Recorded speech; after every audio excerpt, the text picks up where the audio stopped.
Hey guys, this is Lee. If you want to get more than 5 or even 5.5 or 6 in writing, then you need to polish your email. You need to know how the ETS AI system looks at your email, not how you usually write emails professionally. Of the 20 raw points for writing, 5 of them belong to email. Okay. And your email is scored using the rubrics by the AI from 0 to 5.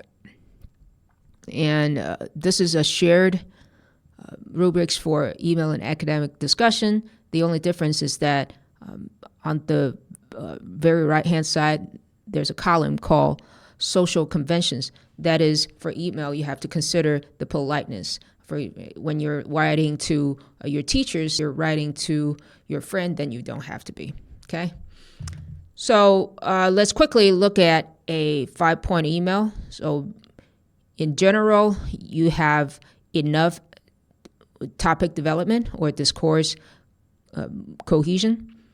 And usually you will see that in the samples, each bullet point is fully elaborated. Usually, not always, but usually you will see at least one complex sentence in each bullet point. Okay? And most likely you will see 2 sentences describing a bullet point. Okay? And if you look at a band 4 answer, some of the sentences are not as elaborated, and the yellow part doesn't have the most polite tone. And the blue part seems to be very complicated, but in fact, it is a little bit too complicated for the AI to see its discourse cohesion, because there are too many clauses stacked together. So this is actually bad, but it's still pretty good. So you can get a 4 if you write like this.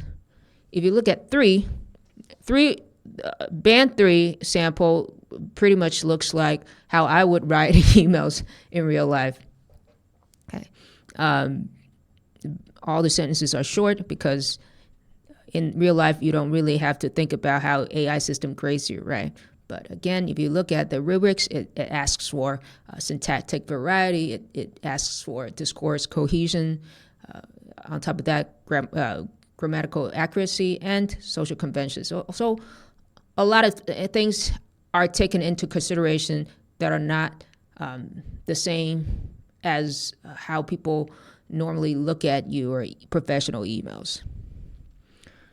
And so my overall suggestion is that you should write 2 sentences per bullet point to make sure that you have enough elaboration in the eyes of the AI scoring system, and you want to vary your syntax. Okay. Use 3 or 4 types of the sentence patterns listed in A, B, C, D, E. Okay. But some of you might say that we only have 7 minutes to write the email, right? How do I write quickly and have enough sentence pattern variety? And on top of that, I have to be grammatically correct. It's kind of overwhelming. So my suggestion is that you need to identify the 7 types of bullet points that will appear and assign sentence patterns to ensure syntactic variety and to really help you formulate the sentence in that very short time span. Okay. Usually, I would recommend that you look at the questions, the bullet points, and identify the types. It shouldn't take more than, say, 1 minute.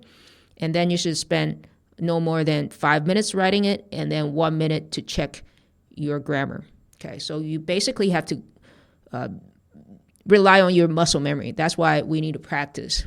Okay, so let's quickly look at the bullet point types with examples. Okay, one of the most common combination is called problem, aftermath, and request. Okay, So here I have designed some sentence patterns for you to help you quickly express your ideas when you see these bullet points. And then here's an example. It's about some internet problem at a co-working space. And another one is about a locker problem. So you use the same sentence pattern to describe the problem, the aftermath, and the request.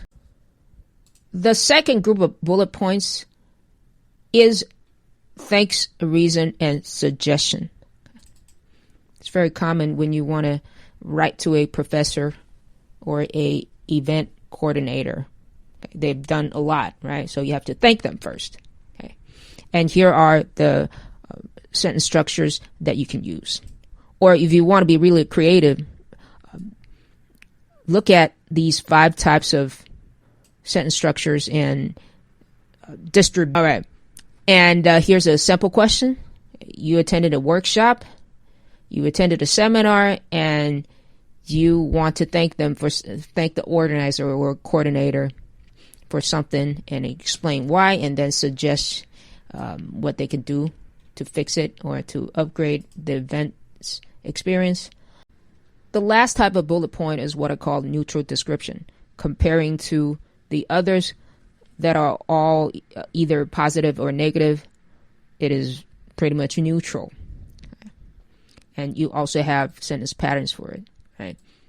You can use relative clause. You can use participle phrases to increase the syntactic variety.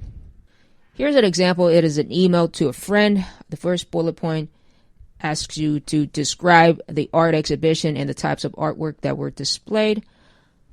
And you can see that in the first line, instead of using I would like to tell you, the email writer used I want to tell you.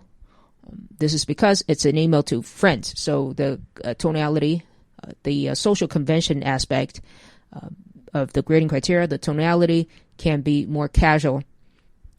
Otherwise, you should say something like I would like to tell you. Okay. And there are 3 sentences instead of 2 sentences that we suggested.